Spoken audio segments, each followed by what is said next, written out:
Are the ZR1 lap times void because they're not actually really how the production car comes?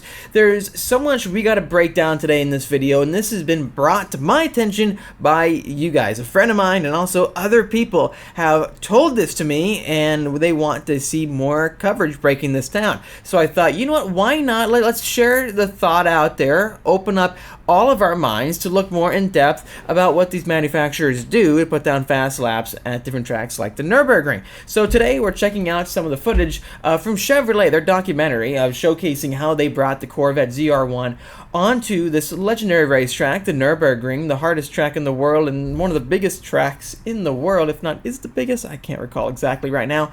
These are prototype cars, and today we're going to break down a few things that most people haven't really considered. I didn't consider this when I first watched the video of these cars on this track, so I want to get all of your thoughts down below.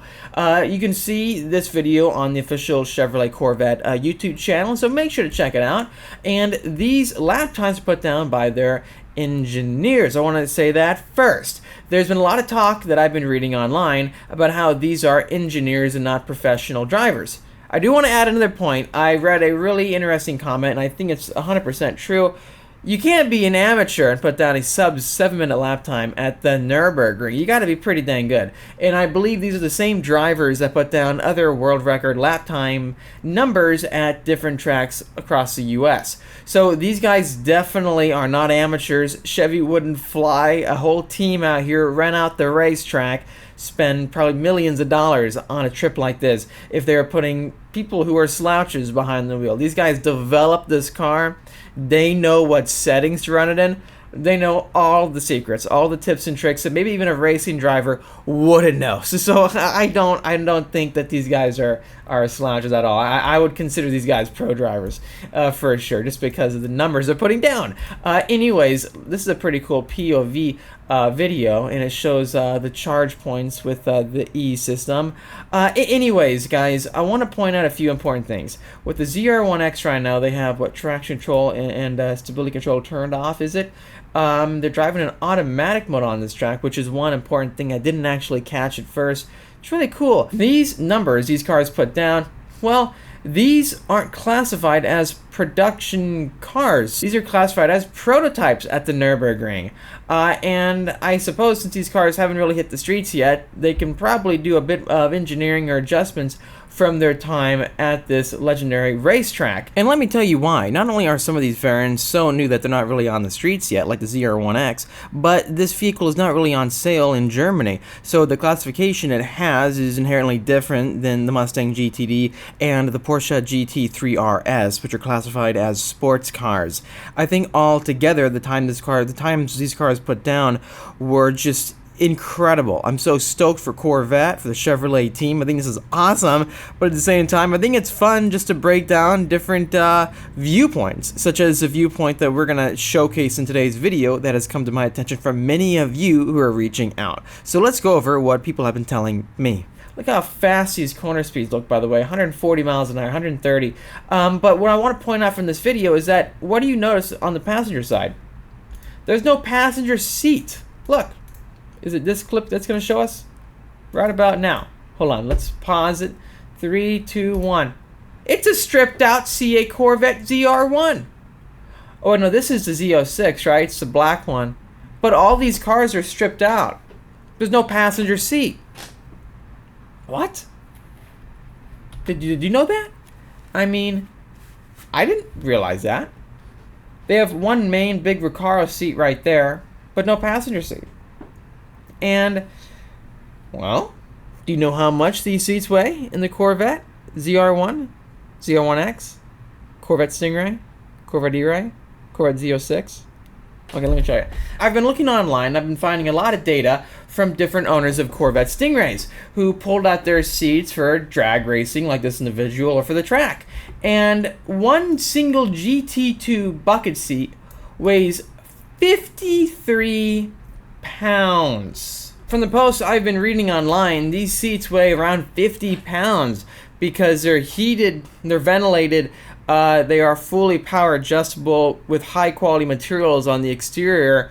These are heavy seats, and to pull out not one but two, I mean, this interior for this CA Corvette Stingray, or I mean Z06, ZR1, all of them, you would drop like probably around 100 pounds if you pulled out both of these seats. That's not including how much this bucket seat weighs. Bucket seats are very light, especially race seats. They're extremely light. So this vehicle could be 80 pounds less. I would argue this bucket seat's probably around 25 pounds or so. So this seat's probably, I mean, with the other passenger seat pulled out, you're looking at a significantly lighter version that you would never be able to buy. Does that change anything? Does it change anything, do you guys think, that they pulled out the passenger seat for these runs and they switched out the driver's seat for a Recaro racing bucket seat that usually are all hollowed out with carbon fiber? That's got me thinking, should we pull out some passenger seats for our next lap time test? We gotta try that, because if that's acceptable now, I think that's something that we should do, guys. Everyone, pull out your passenger seats, especially for a quarter-mile drag race test. Let's pull out the passenger seat. Imagine if Dodge did that. Oh, they do that, don't they? You can buy it without a passenger seat for the Dodge Demon. However, I mean, our factory times for any production car down the drag strip, other than a vehicle that you can option out the passenger seat, are they giving us times put down with no passenger seat? No, because people know that when you pull stuff out, it makes cars faster. It makes cars lighter. So that's one interesting thing I want to throw at you guys. These vehicles are really just tuned and ready to go for this track. Anyways, what do you guys think? I want to see one last thing with the Porsche GT3 RS record. They had a passenger seat in their car. So, the GT3 RS is faster with a passenger seat too than the ZR1. I don't know. I'm very curious about how all these times have come together. Like, a lot of people are talking about how this car would be 620, 630, and we were saying, no, it doesn't make much sense to be that much faster than these cars. These cars are incredible. They're incredibly fast. And then when you look at the vehicles like this, the GT3 RS, it just shows you how capable it is, how incredibly balanced it is. It doesn't need 1,000 horsepower to put down fast lap times. It's all about keeping the weight down and carrying momentum, which is what race cars do. Are race cars fast in a race series because they have 1,000 horsepower? No, they're not. They're fast because they can corner. It seems like the closest car to all of this is to a race car is the GT3 RS, above all of them, GTD, all these cars, right?